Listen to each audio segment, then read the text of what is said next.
Hey friends, Jeff Smith here from peakpersonaldevelopment.com and unstuckinlife.com. Glad you can join us today. Going to talk about three characteristics, three highly destructive characteristics that go on in all of our lives that hold us back no matter what you're trying to accomplish in life. It doesn't matter if your objective is to get ahead in your job, your career, your health, the social or relationship side of your life. There are some these three are the big ones that tend to hold us back. And what I'm going to talk about are, first of all, disbelief, or the lack of belief in your own ability to accomplish what you're trying to accomplish. And number two, we're going to talk about fear and how the role that fear plays. And number three, we're going to talk about the notion of putting things off, of not having enough urgency to be able to tackle things, even if you can get past the fear and if you can get past the disbelief in your life. So let's pick off the first one, and the first one is disbelief and the lack of belief. And this is, it's so critical. The analogy that I often want to use, or that I often use here, is when you think of the 5 minute mile being broken, right? And runners being able to accomplish that. It took one human being to be able to accomplish that before everyone else joined the bandwagon, and then it became commonplace within a very short period of time. The same thing goes in your life. If you don't have that internal belief that you're going to be able to accomplish something, you can have desire, you can have enthusiasm, you can have work ethic, you can have motivation, you can have all of that. But if you don't truly believe in here and in here that you're going to be able to accomplish it, if you don't have the faith in yourself, or that you're putting maybe the responsibility for accomplishing that on an external factor, then you're not going to be able to accomplish it, right? So, how do you overcome that? Well, you've got to cultivate belief. Now, belief isn't just natural, belief is something you can work on. So, luckily, this is something we can overcome, and it can be overcome in a very short period of time. So, how do you cultivate belief? Well, you go back, first of all, and you look at key points in your life when you've been able to overcome challenges, when you've been able to break through in new things, when you understand that accomplishing something is really just a combination of learning the skill and becoming confident enough in it and trying enough times until you accomplish it. And you use the same principle with whatever it is your goal is now, right? So you cultivate it based on understanding the past history, understanding how you've been able to overcome in the past. Now, the other way you can accomplish belief is studying mentors and being able to look online, YouTube videos, you look at biographies, you look at case studies, at you get to know people that have accomplished what you're trying to accomplish, and suddenly you start to figure out that, hey, it is possible. There are people that are very much like me that have been able to accomplish it. And then the third factor in belief is learning the skill. There is no single thing that you can do for yourself to be able to give yourself more confidence in achieving something and more belief than to to study it and to build your skill set around it. A lot of people sort of disbelieve or lack belief in their lives in accomplishing something because they don't fully understand it. They don't fully understand all the skills. They haven't ingrained themselves, and they haven't studied it enough to be able to know and believe it's possible. Okay, so there's three ways you can overcome that. Now let's deal with the second factor. So the second factor, once you have that belief and more certainty in your life about accomplishing it, is the fear factor. And and let me tell you, I mean, anyone who's watching this, you guys know the power of fear. You know how debilitating fear can be, and how it creates sort of this paralysis first, and feeds the self doubt, and then on the other hand covers all of that with sort of a mask of defensiveness, which we experience the fear, but then we quickly cover it over so that we don't feel the pain associated with the fear.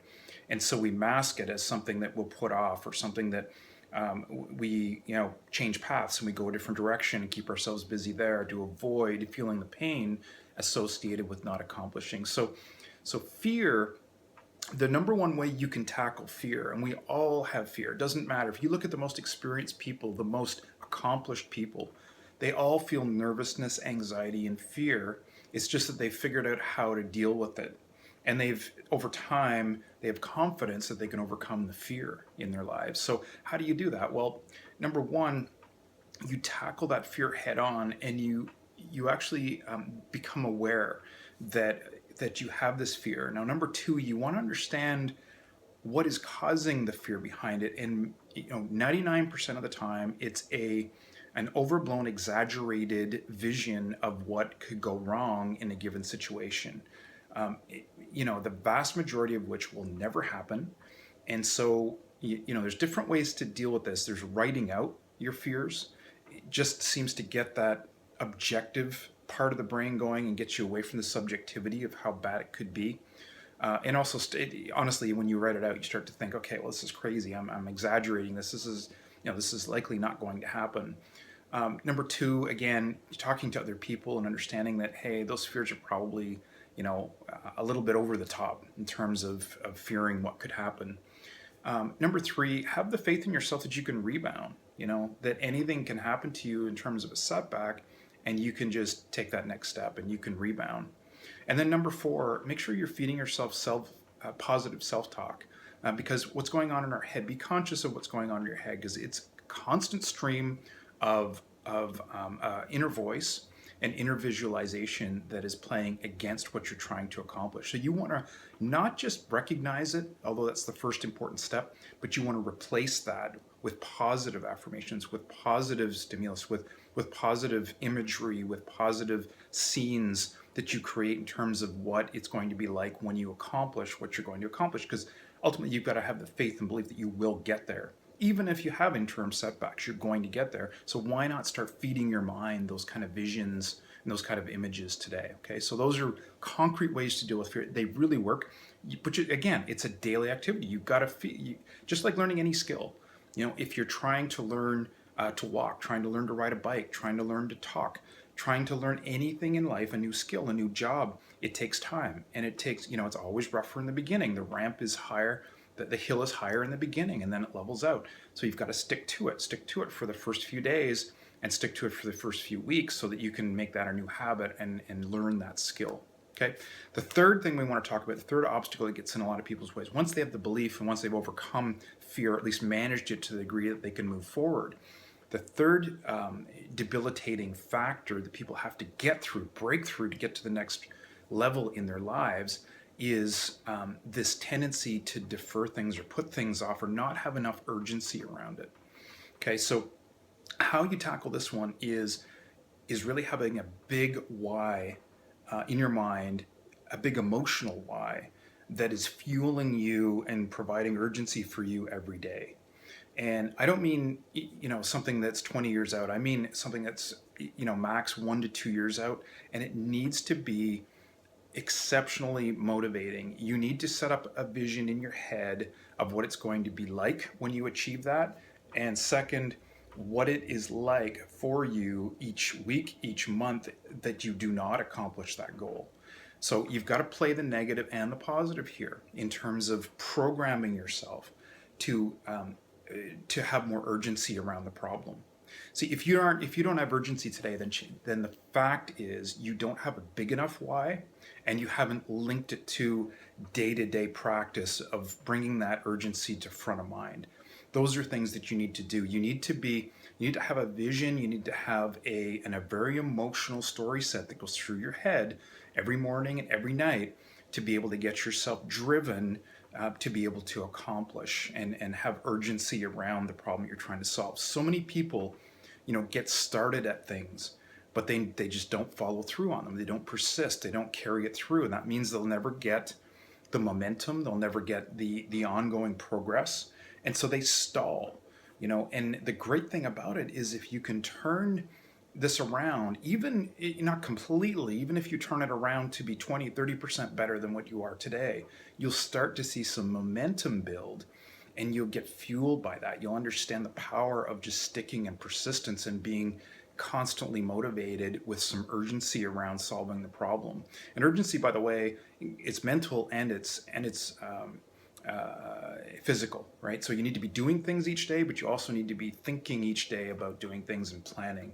So I hope that was useful. These are 3 of the killer obstacles that we all face, everyone faces, and the ability for you to overcome these will differentiate you from where you are today to where you want to be.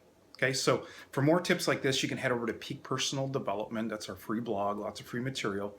You can also head up to Unstuck in Life, and this is a very inexpensive course for all of you who are feeling maybe trapped, stuck, bored, or just not able to make that next breakthrough in one or more areas of your life.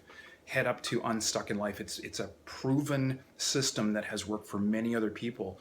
I know you'll get a ton of benefit out of it if you are one of those people who are just stuck at a certain point in your life. When, let's face it, it happens to all of us at some point in life. So if you're at that point, you want to break through in a day or two and learn a system that will help you get unstuck anytime you get stuck, so you don't stay there for days, weeks, months at a time. That you're actually able to break through, make progress, and grow your life, making it a happier life, making it a healthier life, and making you much more fulfilling life. Okay, so thanks for watching today. Bye bye for now.